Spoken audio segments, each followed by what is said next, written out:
أعوذ بالله من الشيطان الرجيم. بسم الله الرحمن الرحيم.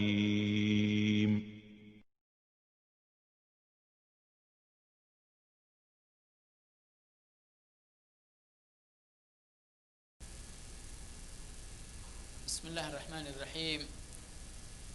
الحمد لله رب العالمين والعاقبة للمتقين ولا عدوان إلا على الظالمين، والصلاة والسلام على أشرف الأنبياء وسيد المرسلين وعلى آله وأصحابه الطيبين الطاهرين والتابعين لهم بإحسان إلى يوم الدين، وبعد. أعوذ بالله السميع العليم من الشيطان الرجيم. وطائفة قد أهمتهم أنفسهم يظنون بالله غير الحق ظن الجاهلية. رب اشرح لي صدري ويسر لي أمري واحلل عقدة من لساني يفقهوا قولي. رب زدني علما رب زدني علما رب زدني علما. سبحانك لا علم لنا إلا ما علمتنا إنك أنت العليم الحكيم. اللهم انفعنا بما علمتنا وعلمنا ما ينفعنا. اللهم أرنا الحق حقا وارزقنا اتباعه وارنا الباطل باطلا وارزقنا اجتنابه. حمد و صلات کے بعد انشاءاللہ جیسا کہ پچھلے درس میں اعلان کیا گیا تھا کہ آج کا موضوع انشاءاللہ ماہ رواں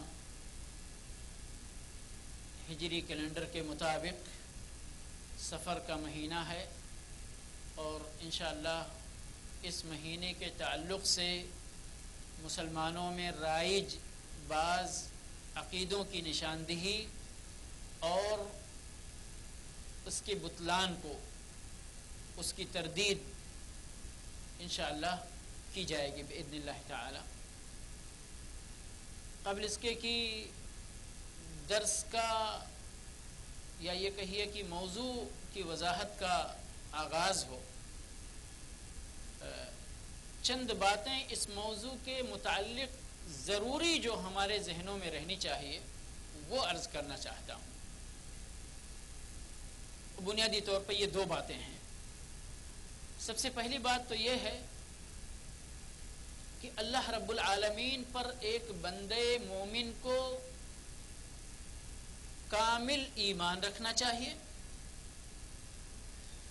اور اللہ پر ایمان کا تقاضا یہ ہے کہ اللہ وحدہ لا شریک، اکیلا یکا و تنہا اپنی اس کائنات کے اندر تصرف کا حق رکھتا ہے۔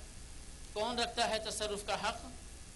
اس کائنات کے اندر، دنیا کے اندر، زمین پر یا اس فضا میں یا آسمان میں، وَلِلَّهِ مُلْكُ السَّمَاوَاتِ وَالْأَرْضِ، اللہ رب العالمین کے لیے ہی آسمانوں کی اور زمین کی بادشاہت ہے۔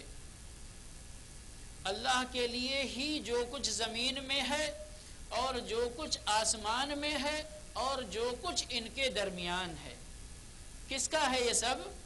اللہ رب العالمین وحدہ لا شریک کا ہے۔ بلا کسی کے دخل دیے ہوئے رب العالمین کو اپنی اس کائنات کے اندر مکمل تصرف کا حق حاصل ہے۔ کوئی بھی غیر اللہ، کوئی بھی ہو، فرشتوں کے سردار جبریل علیہ السلام سے لے کر نبیوں کے سردار جناب محمد الرسول اللہ صلی اللہ علیہ وسلم تک،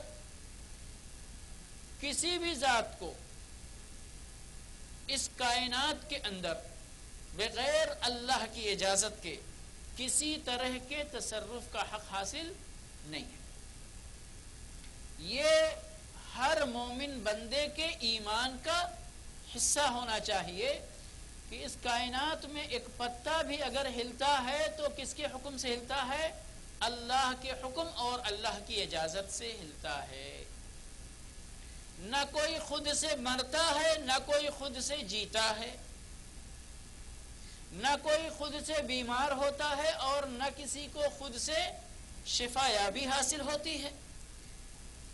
نہ کوئی ڈاکٹر کسی کو شفا اپنی قدرت سے دے سکتا ہے، اور نہ کوئی شخص کسی کو اپنی قدرت سے کوئی نقصان پہنچا سکتا ہے. سب کچھ کس کے ہاتھ میں ہے؟ اللہ رب العالمین کے ہاتھ میں ہے. لہذا توکل اللہ پر مکمل طور پر بندے مومن کو کرنا چاہیے کہ جب سب کچھ اللہ کے ہاتھ میں ہے تو پھر اسی پر اعتماد ہونا چاہیے، اسی پر بھروسہ ہونا چاہیے، اسی کے ساتھ حسن ظن ہونا چاہیے، ہے نا؟ اور جب آپ کا ایمان مکمل ہو گیا اس پہلو میں بھی کہ رب وحدہ لا شریک ہے، اور رب ہونے کا تقاضا اور مطلب یہ ہے کہ اس کے علاوہ کوئی کسی کو نہ نفع پہنچا سکتا ہے اور نہ نقصان پہنچا سکتا ہے.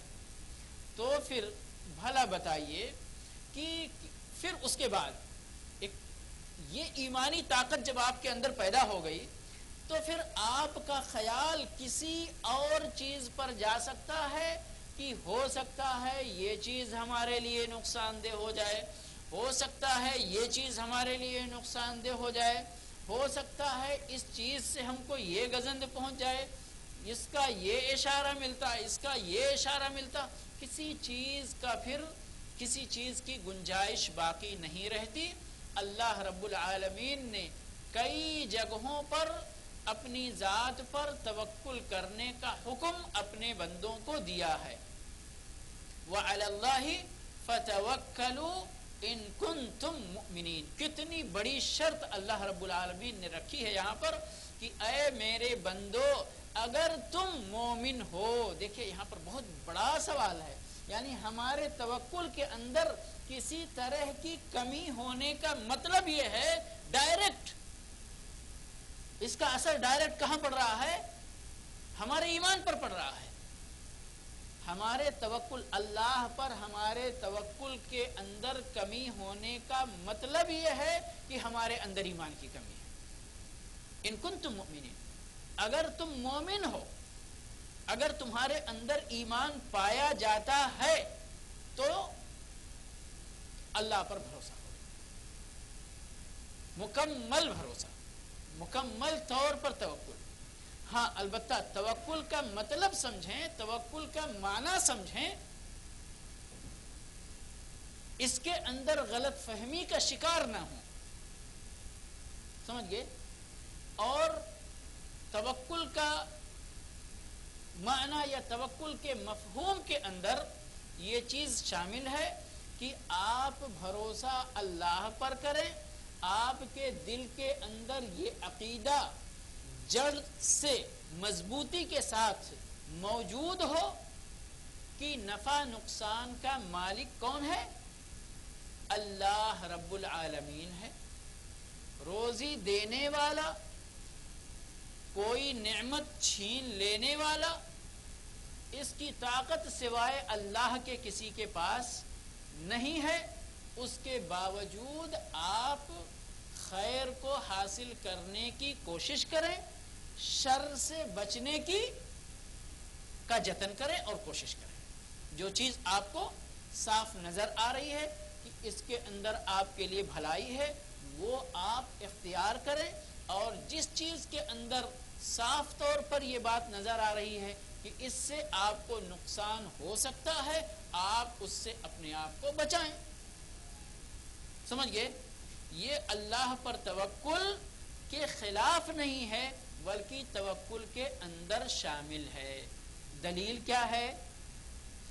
آپ کو معلوم ہے سورہ مریم کے اندر اللہ رب العالمین نے جب حضرت مریم علیہ السلام کی ولادت عیسیٰ علیہ السلام کو جو انہوں نے جنم دیا، پیدا کیا، ولادت کے وقت اللہ رب العالمین نے جو قصہ بیان کیا ہے اس قصے میں ایک آیت، دو آیت، وَهُزِّي إِلَيْكِ بِجِذْعِ النَّخْلَةِ، کھجور کے درخت کو ہلاؤ تو ساقط علیک رطبا جنیا. کیا ہوگا اس کا فائدہ؟ کہ بہترین پاکیزہ اور عمدہ عمدہ قسم کا رطب نیچے گرے گا، اس کو کھاؤ اور پیو اور اپنی آنکھ ٹھنڈی کرو۔ کیا اللہ رب العالمین کی طاقت سے یہ چیز بعید تھی کہ بغیر کھجور کو ہلائے ہوئے رطب گر جائے؟ اللہ نہیں گرا سکتا تھا؟ گرا سکتا تھا، لیکن اس تکلیف دہ، آپ کو معلوم ہے جس خاتون کو ڈیلیوری ہو وہ کتنی کمزور ہوتی ہے، اس کے باوجود اللہ رب العالمین یہاں حضرت مریم علیہ السلام کو یہ حکم دے رہا ہے کہ کھجور چاہیے، تھوڑا سا سبب بھی اختیار کرو۔ سمجھ گئے؟ تو سبب اختیار کرنا یہ توکل کے خلاف نہیں ہے، جیسا کہ اللہ کے نبی صلی اللہ علیہ وسلم کے زمانے میں آپ کی ایک حدیث کے اندر کہ ایک صحابی نے آپ سے سوال کیا کہ اے اللہ کے نبی صلی اللہ علیہ وسلم، ہم مسلمانوں کو توکل کرنے کا حکم دیا گیا ہے، ہمارے پاس اونٹ ہے، اونٹ کو چھوڑ دوں اور اللہ پر توکل کروں یا اونٹ کو باندھ دوں اور اللہ پر توکل کروں؟ ہے نا؟ تو اللہ کے نبی صلی اللہ علیہ وسلم نے فرمایا اعقل ثم توکل علی اللہ، اونٹ کو باندھ دو اور پھر اللہ پر توکل کرو، یعنی سبب اختیار کرو اور پھر اللہ پر بھروسہ بھی کرو۔ اب یہاں دیکھیں نازک پوائنٹ کیا ہے، آپ نے باندھ دیا تو آپ کا پورا توکل یا پورا بھروسہ یہ ہو جائے میں نے تو اونٹ کو باندھ دیا ہے، میرا اونٹ کہیں نہیں جا سکتا، سیدھا آپ کا چیلنج ہو گیا، ٹھیک ہے نا؟ یہ توکل کے خلاف ہو گیا۔ آپ کا پورا بھروسہ کس چیز پر ہو گیا؟ اپنے سبب اختیار کرنے پر ہو گیا۔ سمجھ گئے؟ اللہ کو بھول گئے آپ یہاں نہیں، آپ نے سبب اختیار کیا اور اب آپ کے دل میں یہ عقیدہ ہونا چاہیے کہ اللہ کی مدد سے، اللہ کی حفاظت سے، اللہ کے فضل و کرم سے میں نے اونٹ باندھ دیا ہے، اللہ رب العالمین اس کی حفاظت فرمائے گا اور یہ اونٹ کہیں نہیں جائے گا۔ سمجھ گئے؟ یہ صحیح موقف ہے۔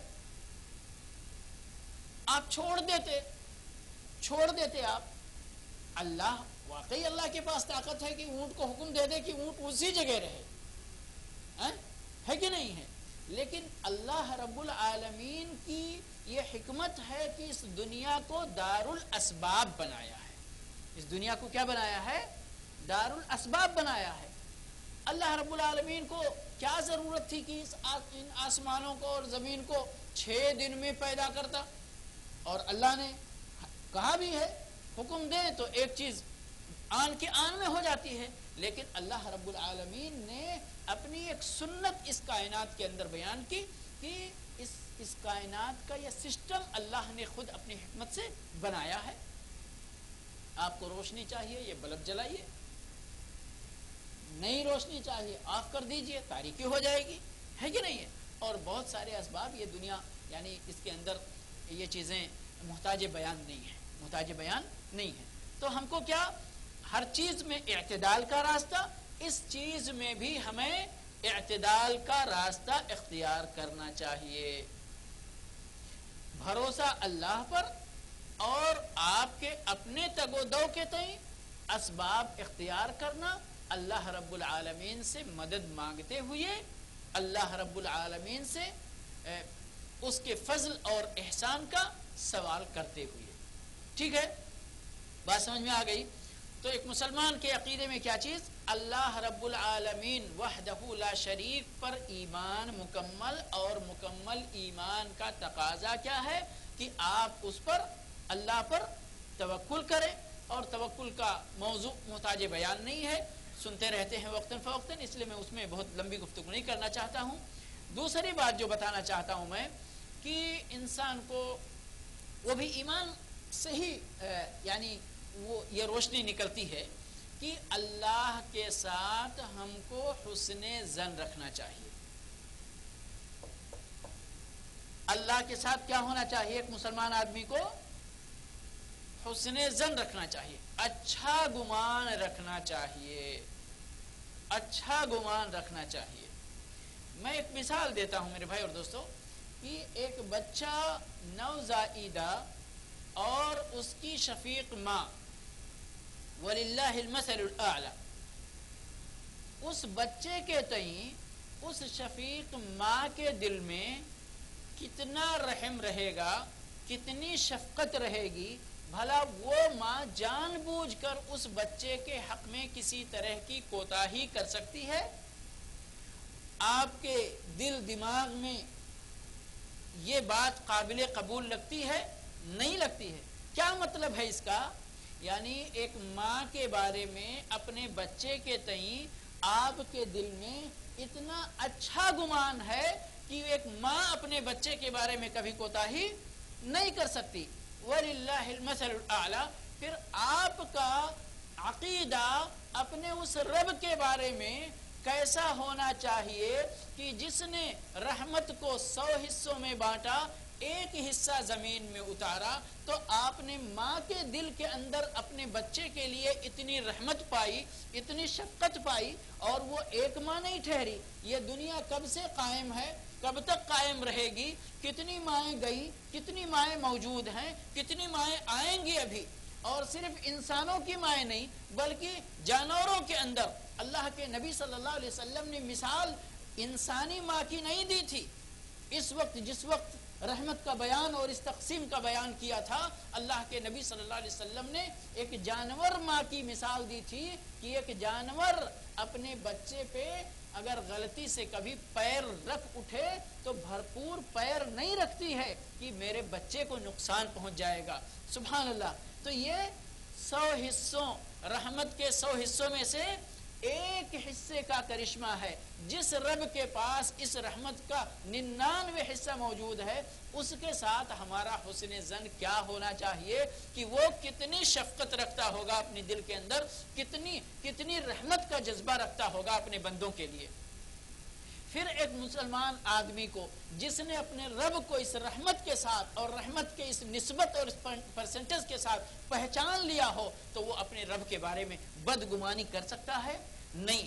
اور اگر کوئی بدگمانی کرتا ہے اپنے رب کے بارے میں تو یہ معلوم ہونا چاہیے میرے بھائی اور دوستو کہ گویا کہ اس نے اپنے رب کو پہچانا ہی نہیں، اس نے اپنے رب کو پہچانا ہی نہیں، جیسا ہونا چاہیے ویسا نہیں پہچانا۔ اور جب اپنے رب کو کما حقہ پہچانا نہیں تو اس رب کے اوپر اس کا ایمان بھی جیسا ہونا چاہیے ویسا نہیں ہو سکتا ہے۔ تو کیا ہونا چاہیے؟ اپنے رب کے ساتھ مکمل طور پر حسن ظن رکھنا چاہیے، اچھا گمان رکھنا چاہیے کہ میرا رب میرے ساتھ کبھی برائی کا ارادہ نہیں کر سکتا۔ اب جب یہ عقیدہ آپ کا بن جائے گا تو آپ کو تھوڑی دیر کے لیے اگر کوئی جھٹکا بھی لگے، کوئی نقصان بھی پہنچے، تو آپ کیا سمجھیں گے کہ یہ نقصان بھی میرے لیے فائدے کی چیز ہے، ورنہ اللہ رب العالمین ہمارے حق میں اس چیز کو مقدر نہیں کرتا۔ ایک ماں باپ اپنے بچے کو مارتے نہیں ہیں کیا؟ لیکن اس مار کا مطلب یہ ہوتا ہے کہ وہ ماں باپ اس بچے کا دشمن بن گئے، مارتے ہیں دشمنی کی وجہ سے، انتقام لینے کی وجہ سے نہیں۔ کیوں مارتے ہیں؟ اسی کے فائدے کے لیے، اسی کے فائدے کے لیے۔ تو اللہ رب العالمین بھی اگر اپنے کسی بندے کو کوئی جھٹکا دیتا ہے کسی مصیبت میں گرفتار کر کے، تو یہ بھی یاد رکھیں ان مع العسر یسرا، کہ یہ جھٹکا بھی وللہ المثل الاعلی، اس ماں باپ کے اس تماچے کی طرح ہے جو اس بچے کے فائدے کے لیے ماں باپ نے لگایا تھا۔ وَلِلَّهِ الْمَثَلُ الْأَعْلَى، اللہ رب العالمین اس طرح کی مثالوں سے بہت بلند مثالوں کا مستحق ہے۔ تو اس لیے میرے بھائی اور دوستو، حسن ظن کے سلسلے میں جو سب سے مشہور حدیث قدسی ہے، اللہ کے نبی صلی اللہ علیہ وسلم نے فرمایا ہے، اس کا میں پہلا ایک جملہ یا 2 جملہ آپ کے سامنے بیان کرنا چاہتا ہوں کہ اللہ رب العالمین اس حدیث قدسی کے اندر بیان فرماتا ہے، انا عند ظن عبدی بی، میں اپنے بندے کے اپنے متعلق اپنے بندے کے گمان کے پاس رہتا ہوں۔ یعنی میرا بندہ میرے بارے میں جیسا گمان رکھتا ہے ویسا ہی میرا معاملہ اس کے ساتھ ہوتا ہے۔ حسن ظن رکھتا ہے، ہمیشہ میرے بارے میں اچھی امید رکھتا ہے، میں اس کے ساتھ اچھا معاملہ کرتا ہوں۔ بھلے ہی آپ کو جھٹکا لگتا ہے، لیکن آپ مصیبت میں بھی بالکل مصیبت کے موجوں میں کھڑے ہوں تو بھی اللہ سے امید کی کرن ضائع نہیں ہونی چاہیے آپ کی زندگی سے، کہ ضرور بالضرور اللہ ان موجوں سے ہمیں ضرور ساحل تک پہنچائے گا، تو اللہ ضرور ساحل تک پہنچائے گا۔ آپ مصیبت میں گرفتار ہیں لیکن اللہ سے پر امید ہیں کہ اللہ ایک دن اپنی نعمتوں سے ہمیں ضرور نوازے گا، تو انشاءاللہ ضرور نوازے گا، دیر ہو یا سویر ہو، جلدی آ جائے اللہ کی رحمت یا دیر میں آئے، لیکن آ کر رہے گی آپ کی زندگی میں انشاءاللہ، کیونکہ اللہ کا وعدہ ہے، کیونکہ اللہ کا وعدہ ہے۔ فرمایا وَأَنَا مَعَهُ إِذَا ذَكَرَنِي، آپ مصیبت میں گرفتار ہیں، بھنور میں ہیں، لیکن اس وقت بھی یاد کرتے ہیں اپنے اللہ کو۔ آپ کو معلوم ہے کہ اس بھنور سے بچانے والی ذات کون ہے؟ اللہ رب العالمین کی ذات ہے، تو یقیناً اللہ رب العالمین آپ کو اس بھنور سے بھی نکالے گا۔ اور اگر آپ نے اللہ کو بھول کر کسی اور کو یاد کیا تو اللہ آپ کو کیا کرے گا؟ جس کو آپ نے یاد کیا ہے اسی کے حوالے کر دے گا۔ اب آپ سوچیں کس کے پاس طاقت ہے آپ کو اس کے پاس سے نکالنے کی، اس بھنور سے؟ ہے کسی کے پاس طاقت تو آئے گا، نہیں ہے طاقت تو اللہ نے تو آپ کو چھوڑ دیا ہے۔ سمجھ گئے؟ وَإِذَا سَأَلَكَ عِبَادِ عَنِّي فَإِنِّي قَرِيبٌ أُجِيبُ دَعْوَةَ الدَّاعِ إِذَا دَعَانِ۔ سبحان اللہ، اللہ رب العالمین کے فرامین اس سلسلے میں بالکل واضح فرامین ہے کہ بندہ مجھے یاد کرے گا تو میں بندے کی مدد کو پہنچوں گا، لیکن بندہ اگر مجھے بھول جائے گا، مجھے چھوڑ دے گا، مجھ سے غفلت برتے گا، تو اللہ کو کیا ضرورت ہے آپ کی؟ اللہ کو آپ کی ہماری کیا ضرورت ہے؟ کوئی ضرورت نہیں ہے۔ تو اس لیے یہاں پر یہ 2-3 نقطے کہ ہم اپنے اللہ پر ایمان کا دعویٰ کرتے ہیں۔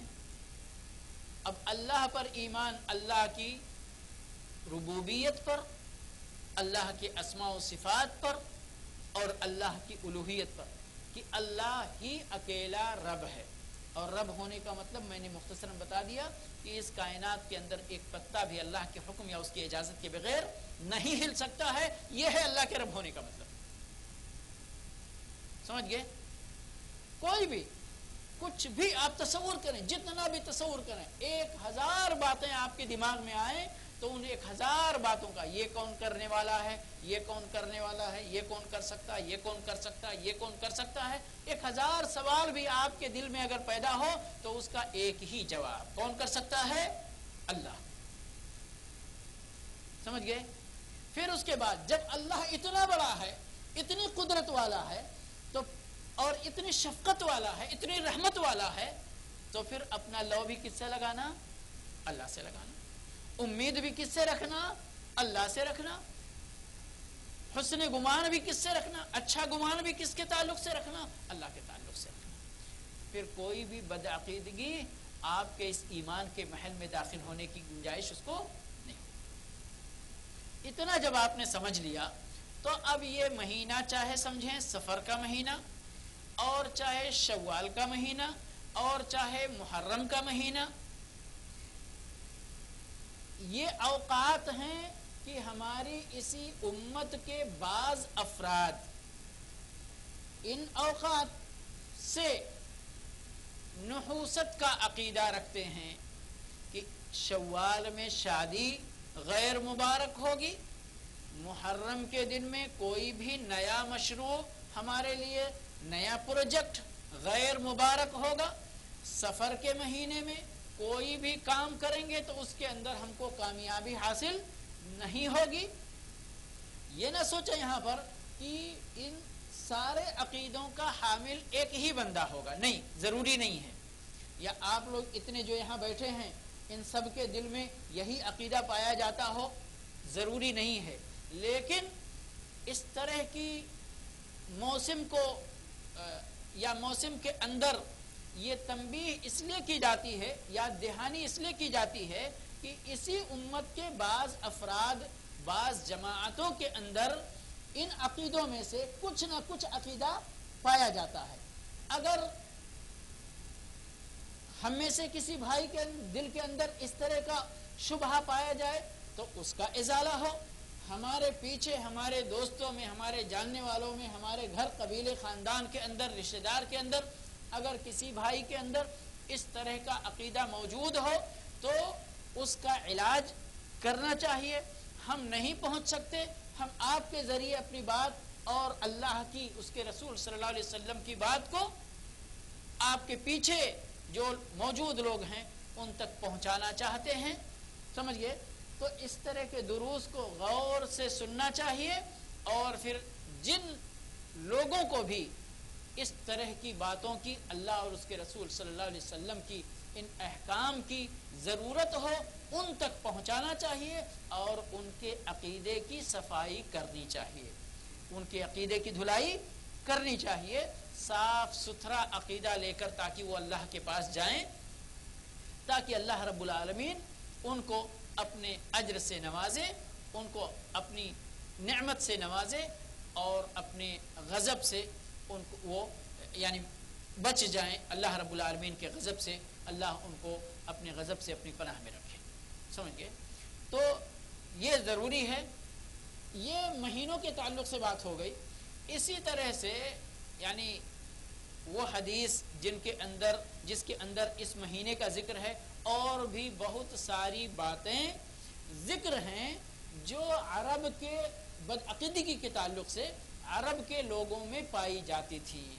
اور سبحان اللہ، یہ انسان وہی انسان ہے جو عرب میں رہتا ہے، وہ بھی آدم کی اولاد ہے، اور جو غیر عرب میں رہتا ہے وہ بھی آدم کی اولاد ہے.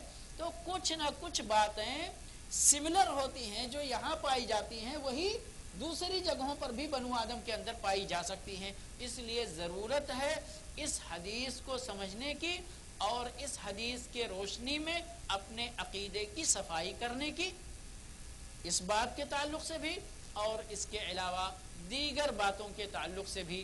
جیسے نحوست کی بات لی جائے بطور مثال، قبل اس کے کہ میں وہ حدیث ذکر کروں اور اس کی وضاحت کروں. یہ تو سفر کا مہینہ تھا، مہینے کے حوالے سے تو کچھ لوگ شوال کو بھی مانتے ہیں نحوست کا مہینہ، محرم کو بھی کچھ لوگ مانتے ہیں، کچھ لوگ ہو سکتا پہلے نہیں مانتے رہے ہوں، لیکن بعد میں حضرت حسین کی شہادت کی وجہ سے ان کے دل کے اندر پیدا ہوا کہ بھئی چونکہ یہ اتنا منحوس مہینہ کہ نواز رسول کی شہادت ہو گئی اس مہینے کے اندر، اس لیے بعد میں ماننے لگے ہوں. کوئی مسئلہ نہیں ہے. بدعقیدگی کب پیدا ہوئی اس سے سروکار نہیں ہے. سروکار یہ ہے کہ کیا باتیں ہمارے دل کے اندر بحیثیت بدعقیدگی موجود ہیں کہ جن کی صفائی ہونی چاہیے. بہت سارے لوگ آوازوں کے حساب سے، ارے یہ آواز تو ہمارے لیے نامبارک ہے، اس طرح کی آواز ہم نے سن لی تو اس سے ہمارا کام، ہمارا مقصد پورا نہیں ہو سکتا. بعض لوگوں کو چہروں سے الرجی ہوتی ہے، اس طرح کا چہرہ دیکھ لیا تو ان کو اپنے لیے نحوست نظر آنے لگتی ہے. بعض لوگوں کو چڑیوں سے مطلب ہوتا ہے کہ یہ چڑیا ان کو نظر آ گئی، یا اس چڑیے کی یہ آواز انہوں نے سن لی تو اس طرح سے ان کو پریشانی ہو گئی. یعنی یہ ساری چیزیں میرے بھائی اور دوستو، ابھی میں نے آپ کو اللہ پر ایمان اور اللہ کی طاقت اور قدرت کی ایک جھلکی دی آپ کو. میں تو پورا اللہ رب العالمین کی صفات کو بیان نہیں کر سکتا، کوئی بھی نہیں بیان کر سکتا اللہ رب العالمین، لیکن ایک جھلک کہ اللہ کے پاس یعنی مدد اور نقصان کی ہر طاقت کس کے پاس موجود ہے. اس حدیث کی روشنی میں سمجھ لیں، اللہ کے نبی صلی اللہ علیہ وسلم نے بھی سمجھانے کی کوشش کی کہ میں تمہیں چند باتیں بتانا چاہتا ہوں، انہی میں سے آخر میں بات اعلم، کہ جان لو کہ اگر پوری دنیا مل کر تم کو فائدہ پہنچانا چاہے تو اتنا ہی فائدہ پہنچا سکتی جتنا اللہ نے مقدر کر رکھا ہے، اور اگر پوری دنیا مل کر تم کو نقصان پہنچانا چاہے تو اس سے زیادہ نقصان نہیں پہنچا سکتی جتنا اللہ نے لکھ رکھا ہے، مقدر کر رکھا ہے. تو پھر مسئلہ ختم ہو گیا نا، پھر مسئلہ ختم ہو گیا. اب نہ کوئی آواز انسان کی آواز، نہ کوئی جانور کی آواز، نہ کوئی چڑیا کی آواز، نہ کوئی بھوت پریت کی آواز، کوئی آواز آپ کے لیے نقصان دہ نہیں ہو سکتی. نہ کوئی تصویر، نہ کوئی چہرہ، نہ کوئی برادری. بہت سارے لوگوں کو برادری سے بھی الرجی ہوتی ہے، سبحان اللہ. گھر سے نکلے اور تیلی کو دیکھ لیا تو مصیبت آ گئی اس کو. فلاں کو دیکھ لیا، فلاں کو دیکھ لیا. کوئی بھی آپ کے لیے نقصان دہ نہیں ہو سکتا ہے میرے بھائی اور دوستو. کوئی چڑیا آپ نے دیکھ لیا، چڑیا اڑا کر آپ نے دیکھا، دائیں اڑ گئی بائیں اڑ گئی، اس سے اب کیا اللہ رب العالمین کی قدرت اور اللہ رب العالمین کی تقدیر اور حکمت اور مشیت سے اس چڑیے کا کیا تعلق ہے؟ اور ایک چیز یہاں، ایک نقطہ میں آپ کو بتا دوں، شریعت کے تعلق سے آپ یہ جان لیں کہ شریعت اپنے ماننے والوں کے اندر چستی دیکھنا چاہتی ہے، محنت دیکھنا چاہتی ہے، مشقت کرتے ہوئے دیکھنا چاہتی ہے، اسٹرگل کرتے ہوئے دیکھنا چاہتی ہے، تگو دو اور اسباب اختیار کرنے کے سلسلے میں کاوش، کدو کاوش کرتے ہوئے دیکھنا چاہتی ہے. شریعت کیا چاہتی، اللہ کیا چاہتا ہے؟ اسی لیے آپ کہیں بھی نوٹ کریں، اللہ کو یہ پسند نہیں ہے کہ آپ 1,00,000 روپیہ کما لیے تو اس کو اٹھا کر تکیے کے نیچے گڈی بنا کر رکھ دیں اور 10 سال 20 سال وہ گڈی اسی طرح موجود رہے. اللہ کو یہ پسند نہیں. کیا پسند ہے پھر اللہ کو؟ وہ پیسہ آپ کے پاس ہے، آپ اس کو ٹرن اوور کرو، یا کسی غریب کو دے دو ٹرن اوور کرے، کسی بزنس مین کو دے دو ٹرن اوور کرے، لیکن وہ پیسہ اگر آپ مطلب سوچیں، خود سوچیں، اگر اس کو تکیے کے نیچے گڈی بنا کر رکھ لی، اس سے کوئی فائدہ اٹھا رہا ہے؟ جتنے دن تک وہ آپ کے تکیے کے نیچے رہے گا اس سے کوئی فائدہ نہیں اٹھائے گا. اللہ کیا چاہتا ہے؟ اللہ کیا چاہتا ہے؟ آپ کے مال سے بھی آپ خود فائدہ اٹھائیں یا کوئی اور فائدہ اٹھائے. خود نہیں کر رہے، قرض حسن دے رہا ہو، دے دو احتیاط کے ساتھ، لیکن فائدہ اٹھائے. آپ کو اللہ نے طاقت دی ہے، آپ اپنی طاقت سے خود بھی فائدہ اٹھاؤ اور دوسروں کو بھی فائدہ پہنچاؤ. سمجھ گئے؟ دوسروں کو بھی، دوسروں کی مدد کرو، دوسروں کے لیے راحت پہنچانے کے لیے کوشش کرو. غریب ہے، یتیم ہے، بیوہ ہے، مسکین ہے، آپ اپنی طاقت سے، اپنی جان سے، اپنے مال سے. تو اللہ کیا چاہتا ہے؟ اللہ جمود کو پسند نہیں کرتا، اللہ حرکت کو پسند کرتا ہے، چاہے وہ جان ہو چاہے مال ہو. سمجھ گئے؟ ابھی ان نحوستوں کے اندر کیا مسئلہ ہے؟ اب اگر جو لوگ مانتے ہیں یہ نحوست کا عقیدہ، سفر کا مہینہ آیا، پہلی سفر سے لے کر سفر ختم ہونے تک، اب جس کے پاس کام نہیں کم سے کم 30 دن یا 29 دن تو وہ اپنے گھر پہ ہی بیٹھا رہے گا نا. حرکت نہیں ہے نا. اللہ کو پسند نہیں ہے. اللہ کو پسند کیا ہے؟ کہ اللہ پر بھروسہ کرو، اللہ پر توکل کرو اور حرکت کرو. فَإِذَا عَزَمْتَ فَتَوَكَّلْ عَلَى اللَّهِ. فرمایا وَشَاوِرْهُمْ فِي الْأَمْرِ. آپ کوئی کام کرنا چاہتے ہیں، اللہ کا حکم کیا ہے؟ 2 چیزیں اللہ کا حکم ہے، 2 چیزیں. آپ تجربے کار لوگوں سے کوئی کام کرنا چاہتے ہیں نا، تجربے کار لوگوں سے مشورہ لیں، اللہ سے استخارہ کریں، اللہ پر توکل کریں اور عزم کر کے شروع کر دیں، پھر پیچھے مڑ کر نہ دیکھیں. اللہ حرکت چاہتا ہے. اب جو یعنی طریقہ تھا عربوں کا، جس کے پیش نظر اس طرح کی حدیث اللہ کے نبی صلی اللہ علیہ وسلم کے دربار سے صادر ہوئی. گھر سے نکلتا ہے بندہ، چڑیا بیٹھی ہوئی ہے، اس کو اڑا دیا، دائیں طرف گئی تو آگے بڑھتا ہے، بائیں طرف چڑیا اڑ کر چلی گئی تو خلاص واپس آ جائے گا. اب اس دن کا کم از کم 1 دن اس کا معطل ہو گیا، فیل ہو گیا. اللہ کو پسند نہیں ہے. اسی لیے اب اللہ کو پسند نہیں ہے، یہ پسند نہیں ہے، اس کے عکس والا معاملہ اللہ کو پسند ہے. اس کی دلیل کیا ہے؟ شرح صدر. اللہ کے نبی صلی اللہ علیہ وسلم اسی حدیث کے آخر میں، جس کو بیان کرنا چاہتا ہوں، آخر میں فرماتے ہیں وَيُعْجِبُنِي الْفَعْلُ. فعل، نیک فعل، اچھا فعل مجھے پسند ہے. صحابہ کرام نے جب پوچھا اے اللہ کے نبی صلی اللہ علیہ وسلم یہ فعل کیا چیز ہے، تو آپ نے فرمایا کلمہ طیبہ. کلمہ طیبہ، کوئی اچھی گفتگو، اچھا کلمہ سن کر ایک مومن بندے کے دل کے اندر شرح صدر ہو جائے، شرح صدر ہو جائے، یہ ہے فعل. اور یہ اللہ کو پسند ہے، نبی صلی اللہ علیہ وسلم کو پسند ہے، تو انشاءاللہ اللہ کو پسند ہے کہ نہیں؟ اس کی وجہ کیا ہے؟ ابھی جو چیز میں سمجھا رہا تھا کہ اللہ جمود کو ناپسند کرتا ہے، حرکت کو پسند کرتا ہے.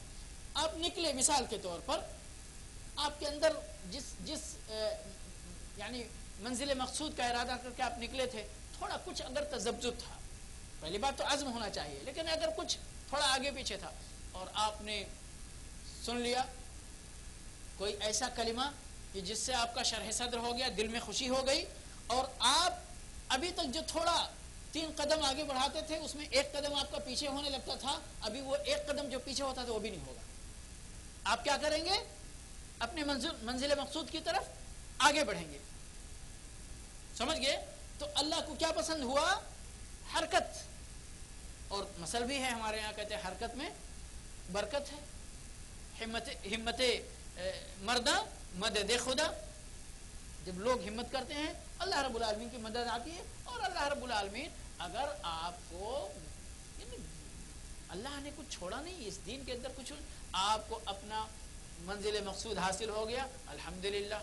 نہیں حاصل ہوا، آپ نے محنت کی، اللہ پہ توکل کیا، عزم کیا، مشقت کیا، آپ نے اٹھایا، اور اللہ کو یہی منظور تھا کہ آپ کو حاصل نہ ہو. اس وقت آپ کے صبر کا نمبر آتا ہے. جب صبر کرتے ہیں تو اللہ کی طرف سے وبشر الصابرین آتا ہے. آتا کہ نہیں آتا؟ تو مومن کا کوئی معاملہ خیر سے خالی ہے نہیں. پھر کیوں نحوست یا پھر کیوں تشاؤم کا عقیدہ رکھا جائے؟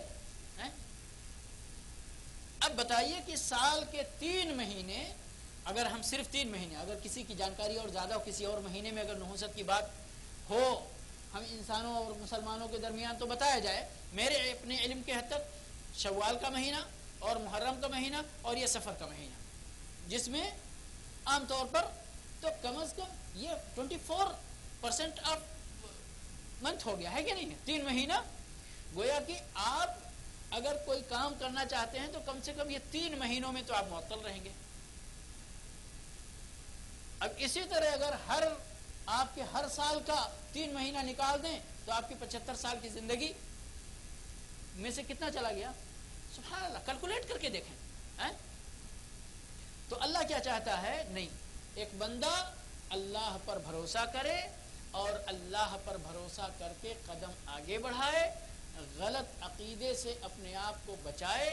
اگر بہترین کلمہ، اچھا، جس کے اندر نیک فالی، جیسے اللہ کے نبی صلی اللہ علیہ وسلم صلح حدیبیہ کے موقع پر بڑا ٹینشن چل رہا تھا نا مسلمانوں اور کافروں کے درمیان. جب آپ کو بتایا گیا کہ کفار مکہ کی طرف سے مندوب بن کر سہل آ رہے ہیں، پوچھا آپ نے کون آ رہا ہے؟ تو آپ کو بتایا گیا سہل آ رہے ہیں. ٹھیک ہے، تو آپ نے فرمایا سہل انشاءاللہ، او یا اسی کے مطابق کوئی کلمہ آپ نے فرمایا کہ اب انشاءاللہ ہمارا معاملہ، مسلمانوں کا معاملہ آسان ہو جائے گا. اور ہوا آسان، اللہ نے کیا آسان. اگرچہ لوگوں نے اس کو آسان نہیں سمجھا. اللہ رب العالمین نے فتح مبین کہا، اور وہ الگ موضوع ہے کہ کیسے فتح مبین ہوا یہ صلح حدیبیہ. 13 سال ادھر کا زمانہ اور 6 سال ادھر کا زمانہ، 13 اور 6 19 ہو گیا. 19 سال میں کتنے لوگ، مان لیجئے یہ آخری تھا رزلٹ کے طور پر 1,500 لوگ آپ کے ساتھ جا رہے تھے صلح حدیبیہ میں، ہے نا؟ 1,500 لوگ. 6 میں آپ صلی اللہ علیہ وسلم واپس آئے اور 10 میں پھر مکہ پر آپ نے چڑھائی کی. تو کتنی فوج آپ کے ساتھ تھی؟ کون بھائی بتائیں گے؟ 10,000 کی فوج آپ کے ساتھ تھی. 19 سال کا رزلٹ اور 2 سال کا رزلٹ، زمین آسمان کا فرق. تو اس کو لوگوں نے نہیں سمجھا، حضرت عمر نے بھی نہیں سمجھا اس وقت رضی اللہ عنہ وارضہ. لیکن یہ چیز فتح مبین تھی. تو اللہ نے آسان کیا معاملہ کہ نہیں آسان کیا؟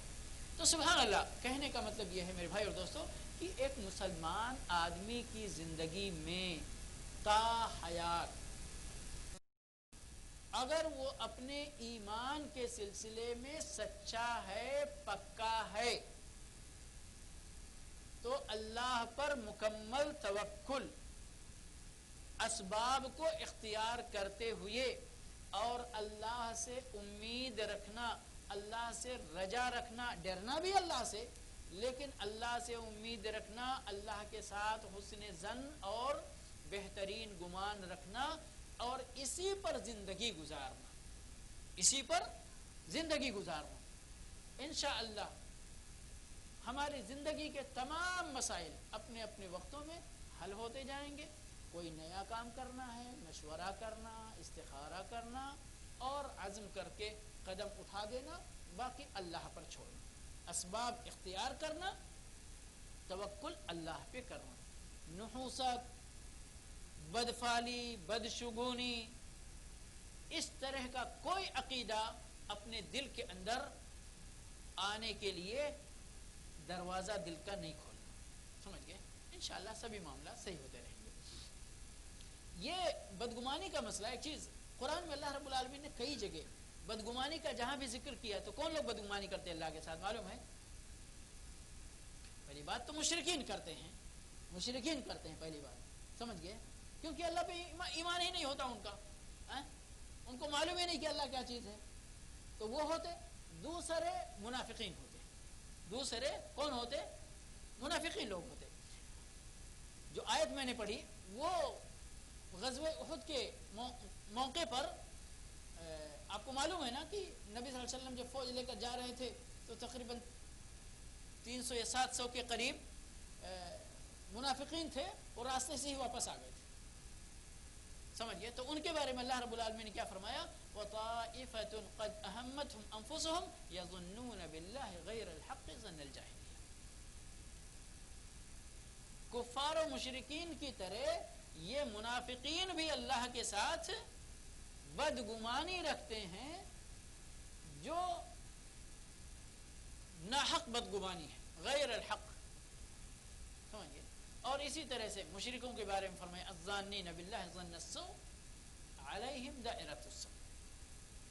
تو یعنی اتنی باتیں یہ یاد رکھیں، ایک مومن کی شان یہی ہے، اللہ پر ایمان، دعویٰ تو ہمارا سب کا ہے نا، تو اس دعوے کی دلیل ایمان مکمل ہونا، توکل مکمل ہونا، اللہ سے امید رکھنا، اللہ کے ساتھ حسن ظن رکھنا اور پھر اسباب کو اختیار کرتے ہوئے آگے بڑھنا۔ اب وہ حدیث جس کے اندر اللہ کے نبی صلی اللہ علیہ وسلم نے بدگمانی کا ذکر کیا ہے اور اس کے سلسلے میں ارشاد فرمایا، وہ حدیث ہے لا عدوى ولا طيرة، لا عدوى ولا طيرة ولا هام ولا صفر ولا نوء ولا غول ويعجبني الفعل۔ امام مسلم رحمۃ اللہ علیہ نے اس روایت کو انہی الفاظ کے ساتھ بیان کیا ہے، الفاظ میں تھوڑے اختلافات کے ساتھ دیگر حدیث کی کتابوں میں بھی یہ روایت موجود ہے، متفق علیہ روایت، صحیح بخاری میں بھی یہ روایت موجود ہے۔ لا عدوى، تھوڑی تھوڑی وضاحت، زیادہ لمبی گفتگو انشاءاللہ نہیں کریں گے۔ لا عدوى، کوئی بیماری ایک دوسرے میں منتقل نہیں ہوتی۔ لا عدوى، عدوى کہتے ہیں یعنی یہ تعدی کے معنی ہوتے ہیں تجاوز کرنا، سمجھ گئے؟ اس کو یہاں اعدا یعدی اعدا کا ہوتا ہے معدی، یعنی کہ ایک چیز یہاں تھی اب یہاں سے ہٹ کر منتقل ہو کر، یہ بارڈر ہے مثال کے طور پر دو شخصیتوں کا، اس بارڈر کو کراس کر کے اس کے پاس منتقل ہو گئی، تو اس کو تعبیر کیا جاتا ہے عربی زبان میں۔ اس سے مراد کیا ہے کہ بیماریاں ایک شخص سے، ایک جانور سے دوسرے شخص میں، دوسرے جانور میں منتقل نہیں ہوتی ہیں، ٹھیک ہے؟ اختصار کے ساتھ آگے بڑھتا ہوں، پھر جہاں تھوڑی سی مزید وضاحت کی ضرورت ہے وہاں مزید وضاحت کرتا ہوں انشاءاللہ۔ ولا طیرہ، اور چڑیوں کے ذریعے بدفعلی لینا یا بدفعلی لینے کی کوئی گنجائش موجود نہیں ہے، یا یہ عقیدہ رکھنا اسلامی عقیدہ نہیں ہے۔ میں نے آپ کو بتایا کہ لوگ چڑیوں سے کیا کرتے تھے، گھر سے نکلتے تھے اور ان کا یہ ارادہ ہوتا تھا پہلے سے ہی، میں جاؤں گا، کوئی چڑیا ملے گی راستے میں، اس کو اڑاؤں گا، ادھر گئی تو گویا کہ ہم اپنی منزل میں کامیاب، اپنے مقصد میں کامیاب، اور اگر ادھر اڑی تو ہم کامیاب نہیں ہوں گے، پھر اس دن واپس آ جایا کرتے تھے. ٹھیک ہے، تو یہ زمانے جاہلیت میں مکہ کے اندر، مدینہ کے اندر، عربوں کے اندر ہوا کرتا تھا. سمجھ گئے؟ اور ہو سکتا ہے باقی عرب کے باہر بھی اس طرح کا عقیدہ پایا جاتا رہا ہو. المہم بنو آدم کے اندر موجود اس طرح کے، اس نوعیت کے سارے عقیدوں کا بطلان ہوتا ہے اس حدیث نبوی کے ذریعے. ولا ہام ولا ہام، یہ عقیدہ بھی شریعت میں اس کی گنجائش نہیں ہے کہ کسی چڑیے کی آواز سے آپ اپنی یا اپنے گھر والوں کی ہلاکت کی بدفعلی لیں، بدشگونی لیں.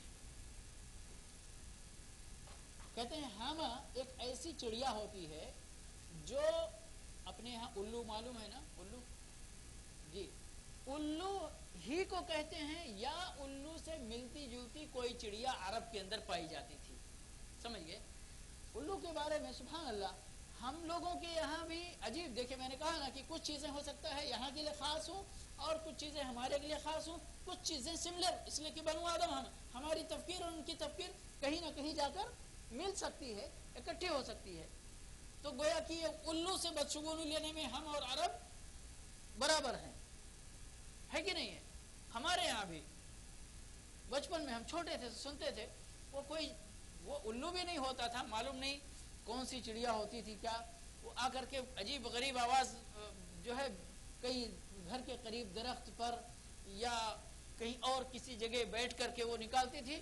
سب لوگ بولتے تھے دیکھو یہ بہت خطرناک آواز ہے، اس سے پتہ نہیں کیا ہونے والا ہے. سمجھ گئے؟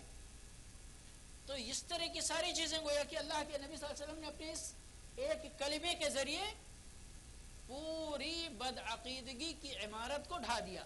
اب اگر ہم اپنے اللہ پر ایمان رکھتے ہیں، اپنے رسول صلی اللہ علیہ وسلم پر ایمان رکھتے ہیں، تو اس ایک کلمے کے ذریعے ہمیں اپنے اندر موجود اس نوعیت کی تمام بدعقیدگیوں کی اصلاح کر لینی چاہیے، اس کا علاج کر لینا چاہیے، ختم کر لینا چاہیے، ہے کہ نہیں ہے؟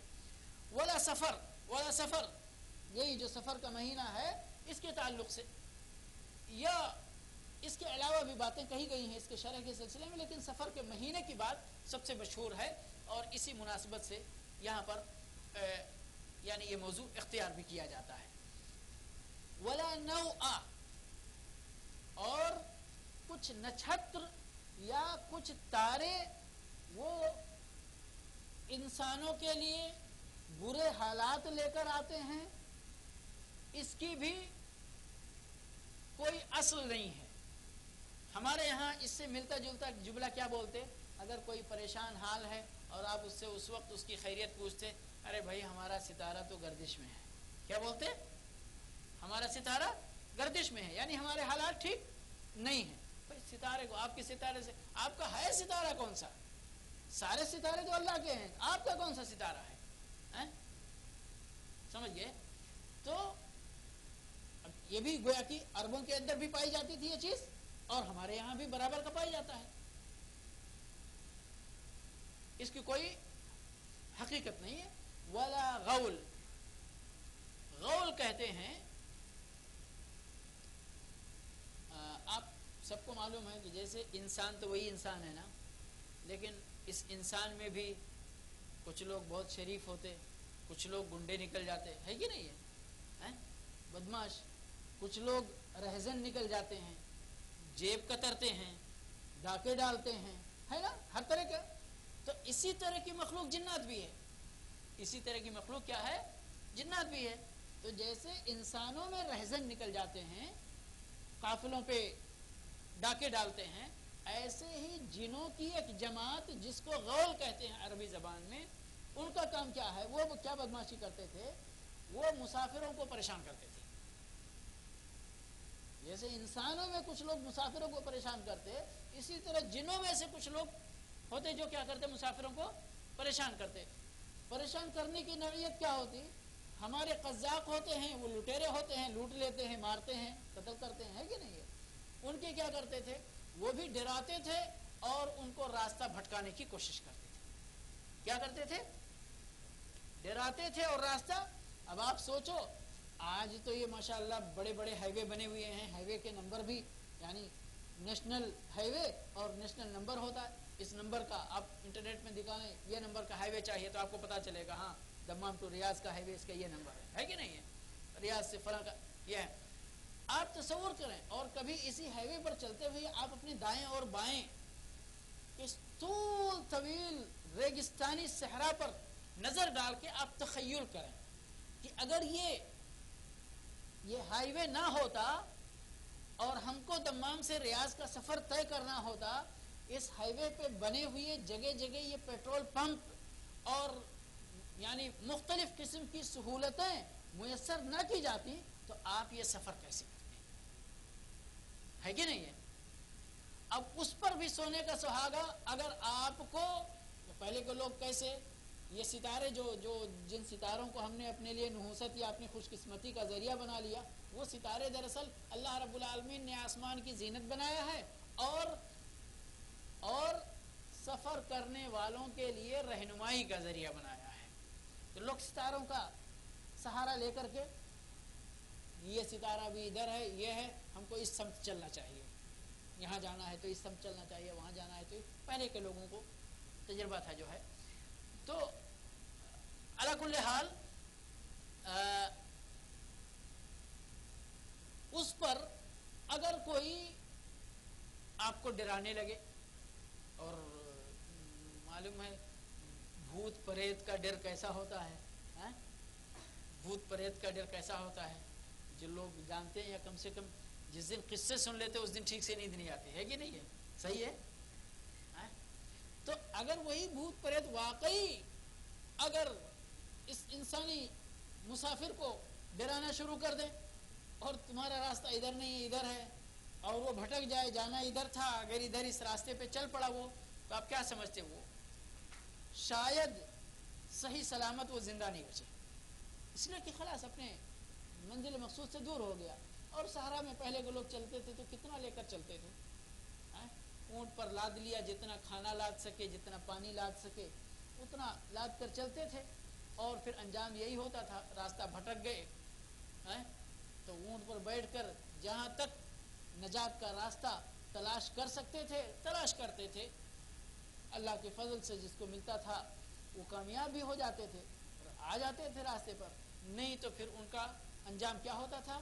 اسی صحرا کے اندر ریتوں کے اندر دفن ہو جایا کرتے تھے. جب تک ممکن ہوتا راشن ہے کھاتے تھے، پانی ہے پیتے تھے، نہیں ہوتا تھا اونٹ کو ذبح کر جا. وہی اونٹ آپ تصور کریں انسان کی اپنی زندگی کیسی قیمت ہوتی ہے، کس حال پہ انسان یعنی کیا کیا جتن کر کے زندہ رہنا چاہتا ہے. آپ کو معلوم ہے کہ اونٹ کتنا لیٹر 100 لیٹر سے زیادہ پانی پیتا ہے کہ نہیں ہے؟ اور وہ کئی دنوں تک رہتا ہے. کبھی کبھی ان کا پانی ختم ہو جاتا جو ان کے اوپر سوار ہوتے تو اونٹوں کو ذبح کر کے کوہان کو جو جہاں پانی اسٹور ہوتا وہ پانی نکال کر بھی پیتے تھے، گوشت بھی کھا جاتے تھے. اب ایک ایک کر کے مان لیجیے اگر ایک ہی اونٹ ہے، 2 اونٹ ہے، 3 اونٹ، تو کتنے دن چلیں گے اس طرح سے؟ مل گیا نجات کا راستہ تو الحمدللہ، نہیں ملا تو خلاص وہ اسی طرح پھر اپنے آخری اونٹ کو بھی ذبح کر کے اس کا بھی پانی پی لیا، اس کو بھی ختم کر لیا، خلاص وہ زندگی کی باقی امید بھی ختم ہو گئی. سمجھ گئے؟ تو علی کل حال میں جو کہہ رہا تھا کہ غول کا جو مطلب ہوتا ہے وہ جنوں کی اسی جماعت کو کہتے جن کی یعنی جن کا ظلم کیا ہوا کرتا تھا مسافروں پر کہ ان کو ڈراتے تھے اور راستہ بھٹکاتے تھے. سمجھ گئے؟ پھر علاج کیا ہوتا ہے اس کا؟ اللہ کے نبی صلی اللہ علیہ وسلم نے فرمایا کہ اگر ایسے شرکش شیطان تمہارے راستے میں اگر آڑے آئیں تو اسی وقت اذان دینا شروع کر دو. آپ سب کو معلوم ہے نا کہ اذان کی آواز سنتے شیطان بھاگ جاتے ہیں. تو اللہ کے نبی صلی اللہ علیہ وسلم نے باقاعدہ علاج بھی بتلایا اور مشکل بھی بتلائی کہ یہ مشکل آئے تو اس کا یہ علاج ہے. سمجھ گئے؟ باقی اس کی اور اس سے زیادہ طاقت نہیں ہے. یعنی کوئی چاہے وہ انسان ہو اور چاہے جنات ہو، اللہ رب العالمین کی طاقت اور قدرت کے مقابلے میں ساری، اب دنیا والوں کے وہ حدیث سن چکے ہیں، یہ ساری دنیا والے، اب ساری دنیا والے، ہم لوگ شریعت کے الفاظ پر سرسری نہ گزریں تھوڑا سا، اس لیے تدبر تو کرنا چاہیے نا، غور و فکر تو کرنا چاہیے نا۔ ابھی ایک حدیث آپ نے سن لی نبی صلی اللہ علیہ وسلم کی کہ پوری دنیا کے لوگ مل جائیں اور مل کر آپ کو فائدہ پہنچانا چاہیں تو فائدہ اتنا نہیں، اس سے زیادہ نہیں پہنچا سکتے جتنا اللہ نے لکھ رکھا ہے، اور نقصان بھی اس سے زیادہ نہیں پہنچا سکتے جتنا اللہ نے لکھ رکھا ہے۔ اب اس پوری دنیا کی شرح کرنے آئے تو اس میں امریکہ بھی ہے،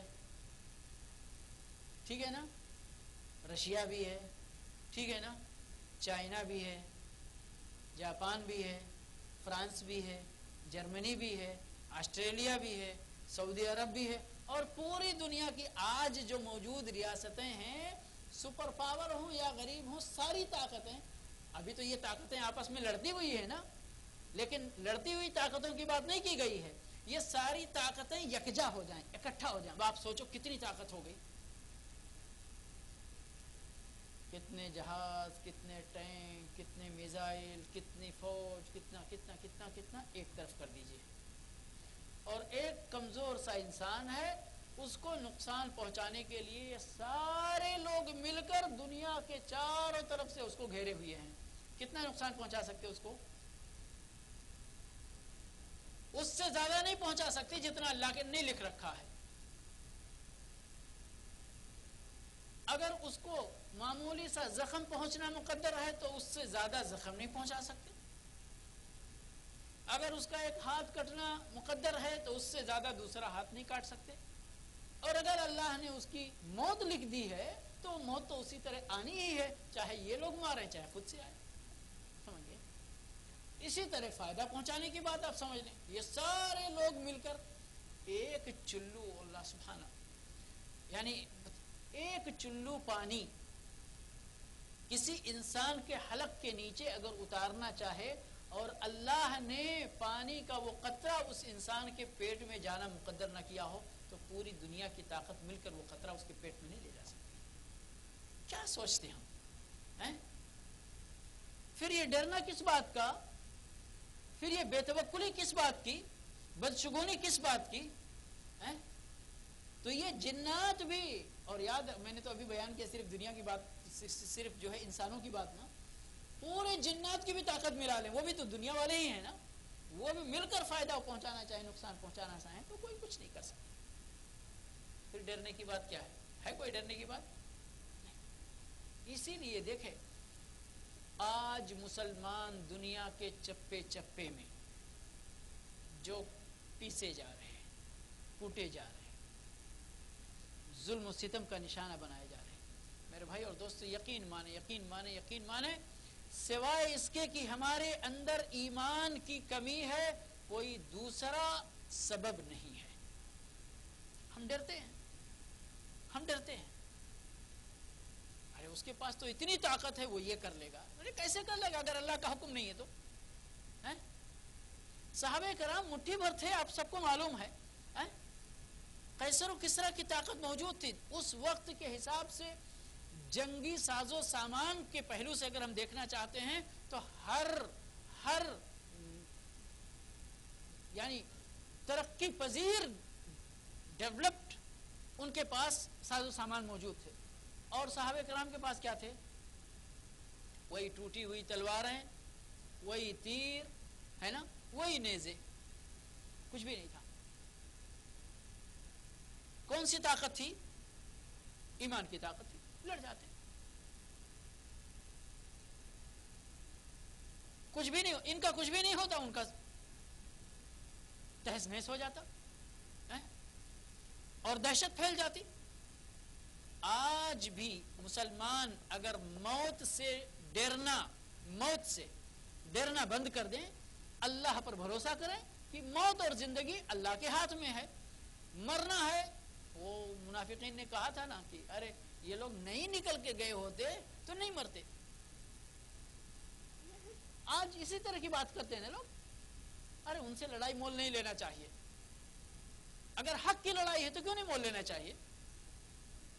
اگر ناحق کی لڑائی تو اللہ نہیں چاہتا.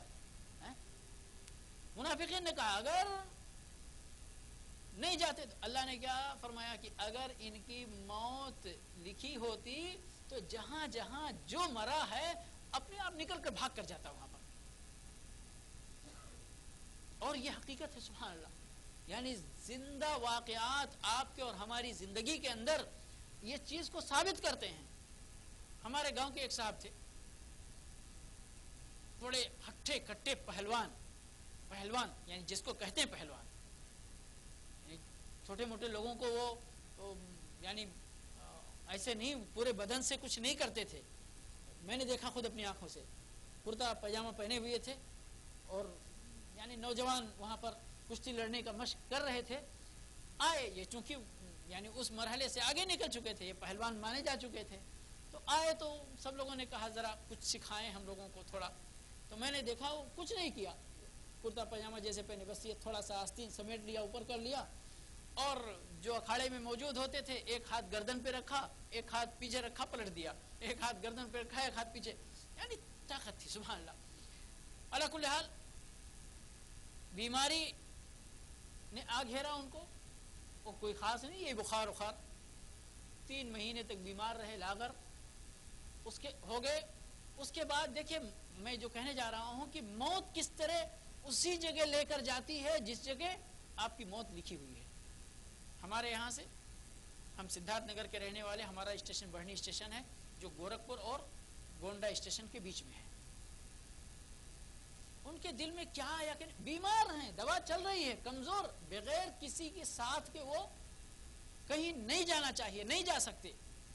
لیکن ان کو کیا, ایک بھائی ان کے رہتے تھے فیض آباد اس وقت جانے کا راستہ یہاں سے گونڈا جائے, گونڈا سے پھر ٹرین پکڑ کے فیض آباد جائے.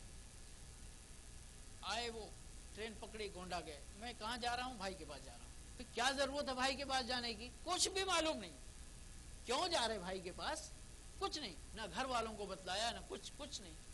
ٹرین پکڑی, گونڈا اسٹیشن پہنچے. اسٹیشن کے بعد چینج کرنا پڑتا ہے پلیٹ فارم, تو نیچے سے چینج کر رہے تھے, کمزور تھے ہی. پٹری پہ جو مطلب رپورٹ آئی اس وقت, قدم پھسلا, گرے, ٹرین آ رہی تھی, خلاص کام ختم. یعنی دیکھیں کسی کو پورے علاقے, جب خبر آئی کہ فلاں فلاں نام کا آدمی فلاں اسٹیشن پر ٹرین کے نیچے کٹ کر ختم ہو گیا, پھر لوگوں کو ارے یہ وہاں کیسے پہنچ گئے. تو یعنی ہم تو اللہ کے یعنی مومن بندے ہونے کا دعویٰ کرتے ہیں, پھر بھی ہمیں اتنا سب کچھ اللہ کے بارے میں جانکاری ہونے کے باوجود پھر بدعقیدگی کا, پھر اللہ پہ بے بھروسہ ہے. تو اس لیے یعنی جو یہ نحوست کی بات کی جاتی ہے یا توکل کے خلاف جتنی باتیں ہوتی ہیں میرے بھائی اور دوستو, یہ ڈائریکٹ ہمارے ایمان کے خلاف باتیں ہیں. اگر وقت میں گنجائش ہے تو یہاں ایک پوائنٹ پر کچھ گفتگو کرنا چاہتا ہوں میں. کھانا تیار ہے یا نہیں ہے؟ چلیے پھر باقی رکھتے ہیں انشاءاللہ. نہیں زیادہ ہو گیا, میں سمجھتا ہوں 1 گھنٹے سے اوپر ہو گیا, پھر بعد میں لوگ لا ادوا. ایک چیز چلیے مختصر کر دیتے ہیں انشاءاللہ. اللہ کے نبی صلی اللہ علیہ وسلم نے کیا فرمایا کہ بیماریاں منتقل نہیں ہوتی نا. آج سائنس نے کیا ثابت کیا ہے کہ بیماریوں کے جراثیم ہوتے ہیں, ہے نا, جو منتقل ہوتے ہیں اسی فضا میں ہماری سانسوں کے ذریعے یا کسی اور ذریعے سے اڑتے ہیں, اور اڑ کر سانس کے ذریعے یا کسی اور ذریعے سے دوسرے کے اندر داخل ہوتے ہیں, اور پھر بیماری کبھی ہو جاتی ہے اور کبھی نہیں بھی ہوتی ہے. یہی نقطہ ہم کو یہاں پر اللہ کے نبی صلی اللہ علیہ وسلم نے صاف انکار فرمایا, لا عدوہ, بیماری منتقل نہیں ہوتی. اور اسی طرح سے جب کسی صحابی نے کہا کہ اللہ کے نبی صلی اللہ علیہ وسلم صحیح ہے آپ کی بات, لیکن ہم دیکھتے ہیں تجربے سے کہ ہمارے اونٹ بالکل ہرن کی طرح صاف ستھرا شفاف چمڑا رکھتے ہیں, اور ایک بیماری والا اونٹ اس ریوڑ میں داخل ہو جاتا, پھر پورے اونٹ بیمار ہو جاتے ہیں. یہ کیا چکر ہے آخر؟ سوال تو اپنی جگہ معقول ہے نا، لیکن اللہ کے نبی صلی اللہ علیہ وسلم نے اسی سوال میں سے پلٹ کر جواب دیا کہ پھر اس صحابی کی بات بھی ختم ہو گئی. فرمایا فمن اجرب الاول او کما قال صلی اللہ علیہ وسلم. ٹھیک ہے، یہ پورے ریوڑ تو اس ایک کی وجہ سے بیمار ہوئے، ٹھیک ہے ہم تمہاری بات تسلیم کر لیتے، لیکن اس ایک کو کس نے بیمار کیا؟ فمن اعد الاول، بعض الفاظ یہ ہیں اس کی بیماری کہاں سے منتقل ہو کے آئی تھی؟ کہیں اس کے آس پاس دور دور تک کہیں بھی کوئی بیمار اونٹ نہیں آیا اس کے پاس، پھر وہ کیسے بیمار ہو گیا؟ آپ لوگوں کی سمجھ میں بات آ رہی ہے؟ کیا جواب ہے اس کا؟ اللہ نے جس نے پہلے کو بیمار کیا اسی نے دوسرے کو بیمار کیا، اور جس نے دوسرے کو بیمار کیا اسی نے پہلے کو بیمار کیا. ٹھیک ہے، لیکن میں پہلے کہہ چکا ہوں کہ یہ اسباب کی دنیا ہے نا. پہلے کے لیے بھی اور اسی کے ساتھ یہ یاد رکھیں کہ مسبب الاسباب کون ہے؟ اللہ رب العالمین. جس کے لیے کوئی سبب نہیں اس کے لیے اللہ رب العالمین سبب بنا دیتا ہے کہ نہیں ہے؟ نہیں تو جس کے لیے سبب ہم کو نظر آ رہا ہے تو وہ سبب ہے، لیکن کوئی بھی چیز اس کے اندر اپنے آپ میں یہ قدرت نہیں ہوتی کہ وہ اس کائنات میں کوئی اثر پیدا کرے. ہم پچھلی بات پہ لوٹ گئے، ٹھیک ہے نا. وہ اثر ہوتا ہے تو کیسے ہوتا؟ اللہ کے حکم سے یا اللہ کی اجازت سے، ہے کہ نہیں ہے؟ مسئلہ ختم ہو گیا. اب جیسے ہم اپنی دنیاوی مثال لیں یا یہ کہیے قریب کی مثال لیں. ابھی بارش ہوتی ہے تو آپ اپنے بچوں کو بارش میں بھیگنے سے منع کرتے کہ نہیں منع کرتے؟ خاص طور پہ سردی کے دنوں میں کیا بولتے ہیں؟ بیٹے پانی میں مت جاؤ بیمار ہو جاؤ گے، یہ بولتے نا. آپ کو کس نے بتایا کہ وہ پانی میں گئے تو بیمار ہو جائے گا؟ لیکن پانی میں جانا ایسے موسم میں سردی لگنے کا ایک سبب ہوتا ہے، بیماری ہونے کا ایک سبب ہوتا ہے، جس کو تجربے سے آپ نے دیکھا ہے. لیکن کیا ہر پانی میں بھیگنے والا بیمار ہو جاتا ہے؟ نہیں.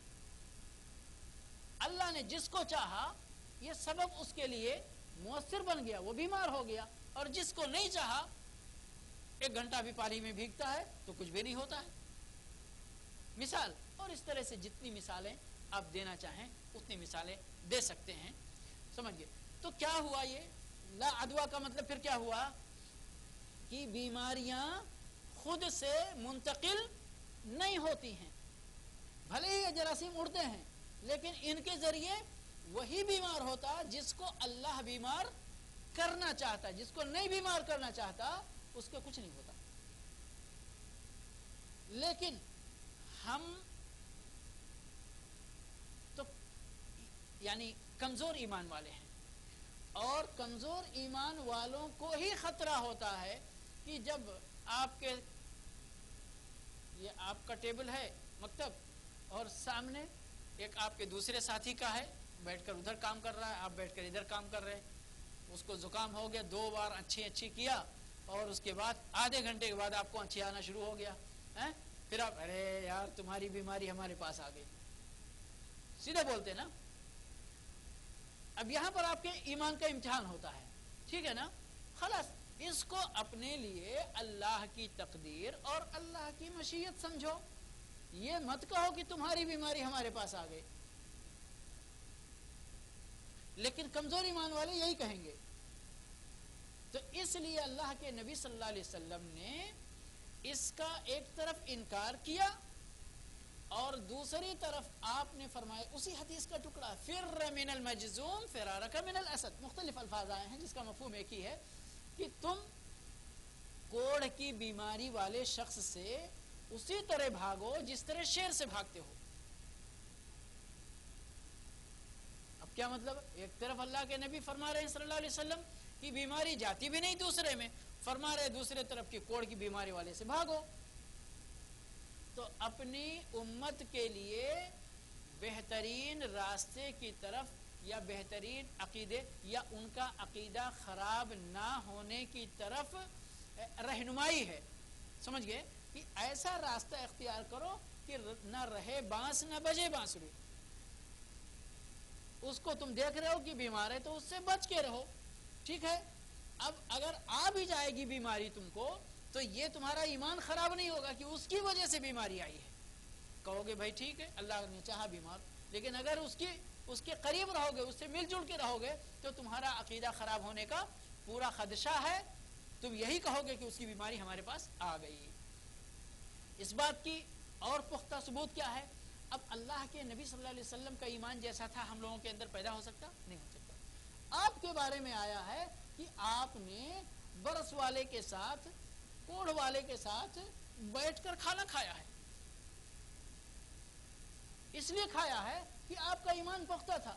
لا قدر اللہ, اگر آپ کو کچھ ہو بھی جاتا تو آپ کا ایمان خراب نہیں ہوتا, لیکن ہم کمزور ایمان والے ہیں. تو اس لیے ہم کو ایک ایسا راستہ دکھایا اللہ کے نبی صلی اللہ علیہ وسلم نے کہ ہمارا ایمان خراب نہ ہونے پائے. اور اس طرح کی بہت ساری دلیلیں ہیں. اللہ کے نبی صلی اللہ علیہ وسلم نے ایک طرف یہ حدیث جو آپ نے سنی وہ فرمایا, دوسری طرف فرمایا بیماری والے جانور کو تندرست جانوروں کے اندر نہ لے جاؤ. جس شہر میں طاعون ہو اگر تم اس شہر میں ہو تو باہر مت جاؤ, اس شہر سے باہر ہو تو اس کے اندر مت جاؤ.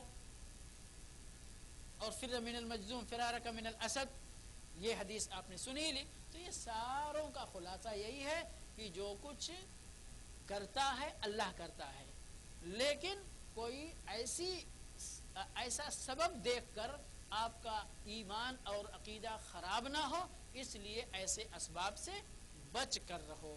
واللہ تعالی اعلم, وصلی اللہ علی نبینا محمد.